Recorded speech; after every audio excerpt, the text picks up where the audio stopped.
क्या आप भी ऐसा गेम बनाना चाहते हैं? तो चलिए शुरू से करते हैं शुरुआत।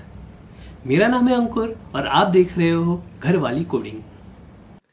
तो चलिए अब शुरू करते हैं। और सबसे पहले हम स्क्रैच सीखेंगे और फिर बाद में हम वैसे गेम्स बनाएंगे। तो सबसे पहले बेसिक से स्टार्ट करने के लिए मैं आ गया हूँ अपने गूगल क्रोम पे, और यहाँ पर मैं आकर के सर्च करूँगा स्क्रैच। और जैसे ही एंटर करूँगा तो ये ऐसा कुछ स्क्रीन आएगा। यहाँ पर आप देखोगे कि ये रहा मेरा स्क्रैच इमेजिन प्रोग्राम शेयर करके। इस पर क्लिक करने पे आपके पास ऐसा कुछ स्क्रीन दिखेगा। इसमें आपको जाकर के करना है स्टार्ट क्रिएटिंग। तो जैसे ही मैं स्टार्ट क्रिएटिंग पे क्लिक किया, ये थोड़ा सा टाइम लगता है, एक आध सेकेंड। यहाँ पे कुछ ट्यूटोरियल्स वगैरह प्ले होंगे। फिलहाल के लिए मैं इसको क्लोज कर रहा हूँ। अगर आपको चाहिए तो आप एक बार इसको गो थ्रू कर सकते हैं। तो ये रहा मेरा स्क्रैच का ओवरव्यू, जहाँ पर ये जो एरिया आप देख रहे हो, यहाँ पर इस एरिया को कहते हैं स्टेज एरिया, जहाँ पर आपका कैट दिख रहा होगा आपको। और उसके नीचे अगर आप देखोगे यहाँ पर स्प्राइट 1 जो लिखा हुआ है, तो स्प्राइट 1 बेसिकली मेरा कैट है, ये कैरेक्टर है। और स्क्रैच में हम कैरेक्टर को कहते हैं स्प्राइट। तो अगर आपको चेंज करना है आपका कैरेक्टर, मतलब आपको चेंज करना है आपका स्प्राइट, तो आप क्या करोगे, आप यहाँ पर आओगे, यहाँ पे चूज अ स्प्राइट का ऑप्शन है। यहाँ पे आपको बहुत सारे ऑप्शन है आपको चेंज करने के लिए। पहले अगर इसके ऊपर आप क्लिक करोगे तो एक लाइब्रेरी खुद की स्क्रैच की होती है, आप वहाँ से कोई भी चीज़ सिलेक्ट कर सकते हो, ठीक है। या फिर आप सर्च कर सकते हो। फॉर एग्जांपल मुझे चाहिए कैट, तो मैं कैट सर्च करूँगा। कैट रिलेटेड जितने भी स्प्राइट्स होंगे, कैरेक्टर्स होंगे, ये आपको दिखाई देंगे। आप जो भी चाहिए आपको सेलेक्ट कर सकते हो।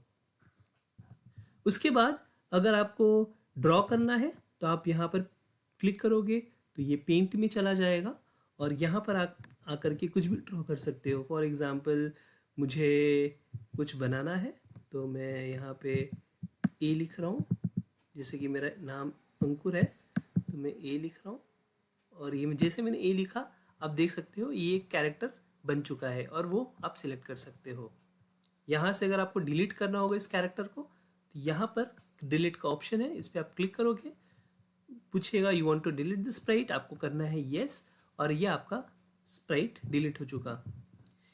जैसे ही आप कोड पे क्लिक करोगे, आप वापस पहले वाले पेज पे पहुंच जाओगे। अब ये जो वाइट स्पेस पूरा दिख रहा है, इस स्पेस को हम लोग कोड एरिया बोलते हैं या फिर स्क्रिप्ट एरिया बोलते हैं। बेसिकली इस एरिया के अंदर आपको कोडिंग करनी होगी। और ये जो स्क्रैच एप्लीकेशन है, इसको ब्लॉक बेस्ड कोडिंग एप्लीकेशन बोला जाता है। जैसे कि ईंट होती है, एक ईंट के ऊपर आप दूसरी ईंट लगाते हो और आपका घर बनता है, उसी तरह से आपको यहाँ पर एक ब्लॉक के ऊपर दूसरा ब्लॉक लगाना है, और इस तरह से आप उसकी कोडिंग करोगे। अब यहाँ पर अगर आप आओगे टूवर्ड्स दिस एंड, वहाँ पर आपको दिख रहा है चूज अ बैकड्रॉप। बैकड्रॉप का मतलब होता है बैकग्राउंड। तो ये जो कैट दिख रहा है, ये अभी वाइट एरिया में है। अगर इसके अंदर कुछ बैकग्राउंड लगाना होगा, आप यहाँ पे क्लिक करोगे, बहुत सारे आपको बैकग्राउंड दिखेंगे, तो आप कोई भी बैकग्राउंड सिलेक्ट कर सकते हो। फॉर एग्जाम्पल अगर मुझे फॉरेस्ट में लेके जाना है इस कैट को, तो मैं फॉरेस्ट क्लिक करूँगा, और आप देखोगे कि अब ये कैरेक्टर कैट फॉरेस्ट वाले बैकग्राउंड में आ चुका है, ठीक है। अब थोड़ा सा और साइड में आते हैं और इस तरफ देखते हैं। ये जो आप देख रहे हो, मोशन लिखा हुआ है, लुक्स लिखा हुआ है, या साउंड लिखा हुआ है, इवेंट्स लिखा हुआ है, ये जो है इनको हम कहते हैं पैलेट्स। इसको हम पैलेट्स कहते हैं।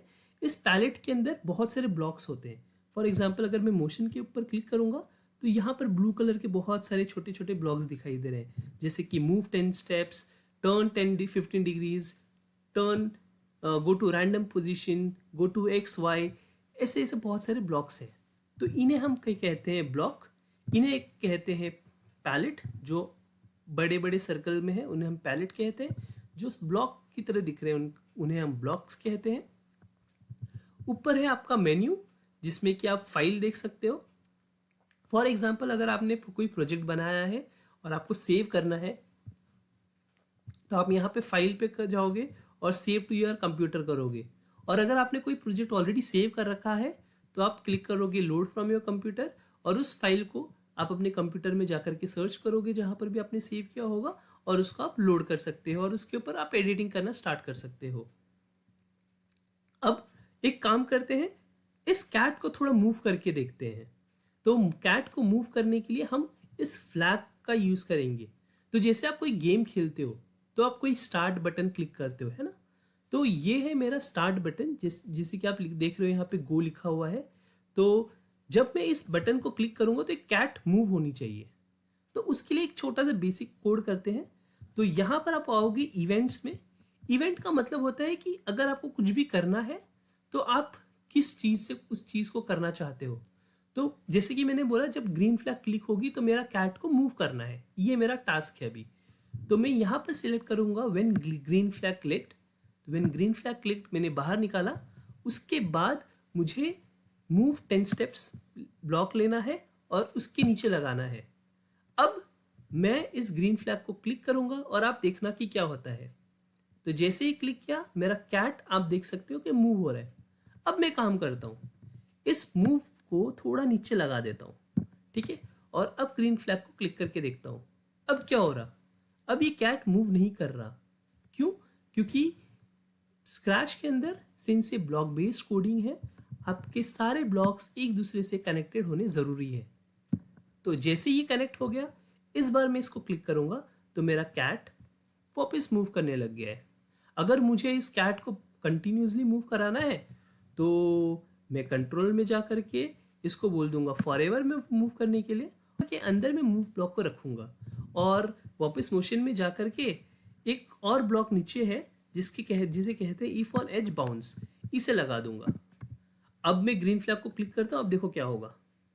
मेरा कैट बार बार मूव कर रहा है, राइट। अब मैं क्या करता हूँ, इसको थोड़ा टर्न करता हूँ। तो स्टॉप करना है अगर आपको, तो ये रेड वाला बटन हम यूज़ करते हैं तो स्टॉप हो जाएगा। तो अभी हमने देखा कैसे कैट मूव कर रहा था और इफ ऑन एज बाउंस वाला हमने देखा, एक छोटा सा प्रोग्राम। अब हम एक दूसरा प्रोग्राम देखते हैं जहाँ पर हम इस कैट को 10 स्टेप की जगह पे थोड़ा ज़्यादा स्टेप्स मूव कराते हैं, ठीक है। तो यहाँ पर मैं सारे ब्लॉक्स को हटा दिया और मूव 10 स्टेप की जगह पे मैंने कर दिया 50 स्टेप्स, ठीक है। अगर अब मैं क्लिक करूँगा तो क्या होगा, आपको क्या लगता है? एक सेकेंड सोच लो आप। तो जब मैं इसको क्लिक करूँगा तो ये जो मूव है बड़ा है, इस बार आप देख रहे हो ज़्यादा मूव कर रहा है। फॉर एग्जाम्पल मैं इस कैट को यहाँ पे ला के रख रहा हूँ, ये देखो इसका मूवमेंट ज़्यादा हो गया। फॉर एग्जाम्पल अब मैं 100 करता हूँ इसको, तो अब ये जो मूव है और ज़्यादा होगा, देखो काफ़ी लंबा हो रहा है, राइट। अब एक छोटा सा क्वेश्चन है, अगर मुझे इसको पीछे ले जाना होगा तो क्या करोगे आप? कमेंट सेक्शन में आपको जो भी लगता है कमेंट करके रिप्लाई करना। तो आपने ये तो सीख लिया है, राइट।